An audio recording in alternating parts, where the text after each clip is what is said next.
शुरुआत करते हैं आज की इस वीडियो की। और आज की वीडियो में मैं बात करने वाली हूँ कि आप गवर्नमेंट टीचर कैसे बन सकते हैं।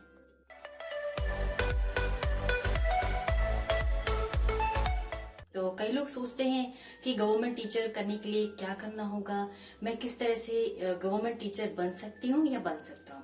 ठीक है, तो आज की वीडियो में हम बात करेंगे कि हम कैसे एक गवर्नमेंट टीचर बन सकते हैं। तो गवर्नमेंट टीचर बनने के लिए सबसे पहला जो स्टेप होता है वो ये कि आपके पास में 12th क्लास कंपलसरी होनी चाहिए। दूसरा स्टेप है कि 12th के बाद आपके पास ग्रेजुएशन की डिग्री होनी चाहिए एंड पोस्ट ग्रेजुएट की डिग्री भी होनी चाहिए। ये तो हो गई आपकी सिंपल सी एजुकेशन की बात कि 12th आपके पास कंपलसरी होना चाहिए। इसके अलावा आपके पास में ग्रेजुएशन होना चाहिए और पीजी होना चाहिए। पीजी आपने जो भी सब्जेक्ट लिया होगा ग्रेजुएशन बेस पे, या फिर हो सकता है कि आप चेंज भी कर सकते हैं। तो पीजी आपका जिस भी सब्जेक्ट से रहा होगा उस सब्जेक्ट से आप अपना फिलअप कर सकते हैं टीचिंग जॉब का फॉर्म। ठीक है, अब हम बात करते हैं इसके अलावा क्या सिर्फ 12th पास होने से या फिर ग्रेजुएट होने से या फिर पीजी करने से हम डायरेक्टली गवर्नमेंट टीचर बन सकते हैं?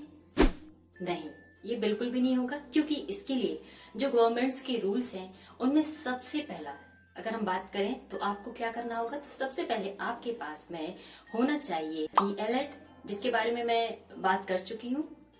और उसके अलावा बात करें तो बीएड होना चाहिए। बीएड कोई भी चलेगा, आपने बीए बीएड किया हो जो कि 4 ईयर कॉम्बिनेशन होने लगा है या फिर अभी 2 इयर्स का बीएड होने लगा है। तो गवर्नमेंट टीचर बनने के लिए केवल आपको हायर सेकेंडरी या फिर ग्रेजुएशन या फिर पीजी कंपलसरी नहीं है। मेरा कहने का मतलब है कि ये सब कर लेने से आप गवर्नमेंट टीचर नहीं बन जाएंगे। सबसे इम्पोर्टेंट जो है वो है आपके पास में टीचर एलिजिबिलिटी टेस्ट। इस बेस पे ही आप फॉर्म भर पाएंगे। ठीक है, तो डीएलएड की बात करें तो डीएलएड जो होता है वो होता है आपका 2 इयर्स का, जो कि एक डिप्लोमा कोर्स है।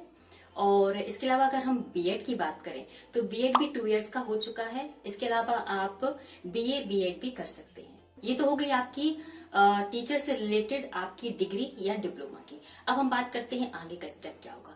तो अब आगे का जो स्टेप होगा वो होगा सीटीईटी।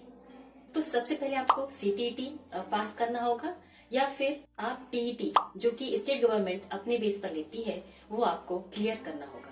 कहने का मतलब ये है कि आपको टीईटी यानी कि टीचर एलिजिबिलिटी टेस्ट क्वालिफाई करना होगा अगर आप गवर्नमेंट टीचर का फॉर्म सबमिट करना चाहते हैं, या फिर जो रिक्रूटमेंट निकालती है गवर्नमेंट, स्टेट गवर्नमेंट या सेंट्रल गवर्नमेंट, तो उसके लिए आपके पास में सीटीईटी या फिर टीईटी। टीईटी आपका जो रहेगा वो क्वालिफाई रहेगा ओनली आपके स्टेट पर। वाई? बिकॉज जो टीईटी है वो आपके स्टेट गवर्नमेंट लेते हैं। सपोज यूपी टीईटी जो कि आपकी यूपी स्टेट से ली जाती है, काफी बड़ा एग्जाम माना जाता है टीईटी का।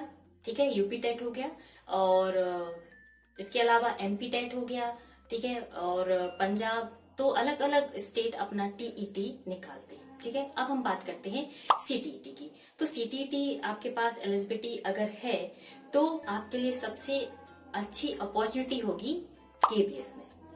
अब हम बात करते हैं कि अगर आप केवीएस में टीचर बनना चाहते हैं तो सबसे पहला आपके लिए 2 लेवल का जो एग्जाम होता है सीटीईटी का।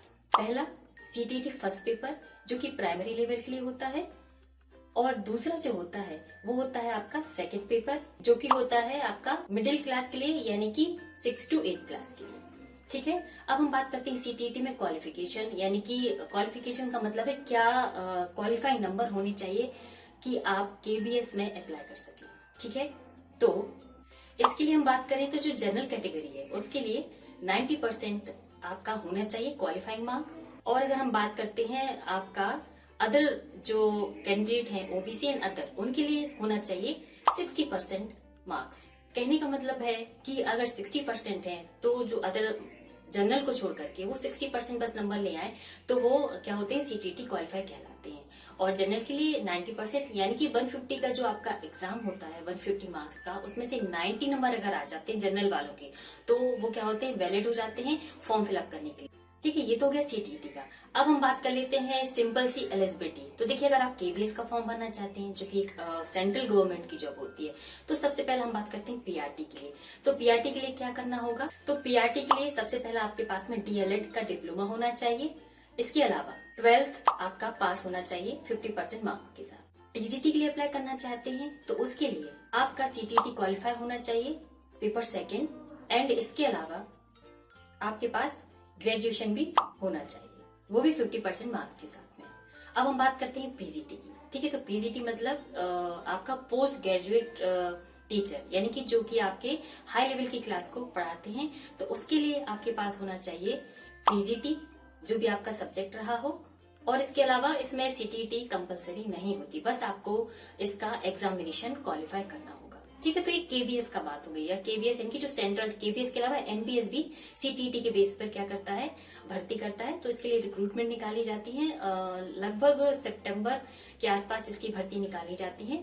और सीटीटी के बेस पर यहाँ पर क्या होता है, आपका रिक्रूटमेंट होता है। रिक्रूटमेंट का जो प्रोसेस होती है वो आप देख लीजिए। तो सबसे पहला आपका होगा रिटर्न। दूसरा बात करते हैं, रिटर्न के बाद आपकी लिस्ट बनाई जाती है, यानी कि रैंक वाइज एक कट ऑफ जाता है, और कट ऑफ के बेस पर जो सेकंड जो आता है वो आता है आपका इंटरव्यू। और इंटरव्यू लेने के बाद में फिर बनती है मेन लिस्ट, जहां पर सिलेक्टेड कैंडिडेट्स का नाम आ जाता है। ठीक है, तो सिंपल सी प्रोसेस होती है, रिटर्न देन इंटरव्यू, और उसके बाद में आपका सिलेक्शन हो जाता है। अब हम बात करते हैं अगर स्टेट गवर्नमेंट की, तो स्टेट गवर्नमेंट अपना सबसे पहले तो टीईटी यानी कि टीचर एलिजिबिलिटी टेस्ट लेते हैं। ठीक है, तो टीचर एलिजिबिलिटी टेस्ट में भी वही प्रोसेस होती है जो कि सीटीटी में। ठीक है, तो प्रोसेस वही रहेगी। और इसमें क्या होता है, टीईटी के बेस पे ही अगर कोई टीईटी क्वालिफाई हो चुका है तो टीईटी के नंबर के बेस पे ही उनकी काउंसलिंग होती है। काउंसलिंग के बाद कैंडिडेट अपना क्या चुनते हैं, स्कूल चुनते हैं, और फिर उनका सिलेक्शन हो जाता है। ठीक है, तो अलग अलग स्टेट का अपना अलग अलग होता है। जैसे यूपी टेट होता है वो अपना अलग रहता है। ठीक है, एमपी टेट अपना अलग लेता है। लेकिन जो सी टेट होता है वो ऑल इंडिया के लिए होता है। ऑल इंडिया का मतलब जो गवर्नमेंट, जो सेंट्रल गवर्नमेंट होती है उसके लिए सीटीटी बहुत ही इम्पोर्टेंट होता है। या अगर आप सीटीटी क्वालिफाई हैं तो ये समझिए आप केबीएस में या एनबीएस में, या जो भी सेंट्रल स्कूल या सेंट्रल गवर्नमेंट का स्कूल होगा वहां पर आप एज अ टीचर सिलेक्ट हो सकते हैं। ठीक है, तो बहुत अच्छी अपॉर्चुनिटी होती है। तो अगर आप गवर्नमेंट स्कूल में टीचर बनना चाहते हैं तो सबसे पहला आपको करना होगा डीएलएड, या फिर बीएड, या फिर बीए बीएलएड, या बीकॉम बीएलएड, जो कि 4 ईयर का कॉम्बिनेशन एग्जाम हो रहा है, वो आपको करना होगा।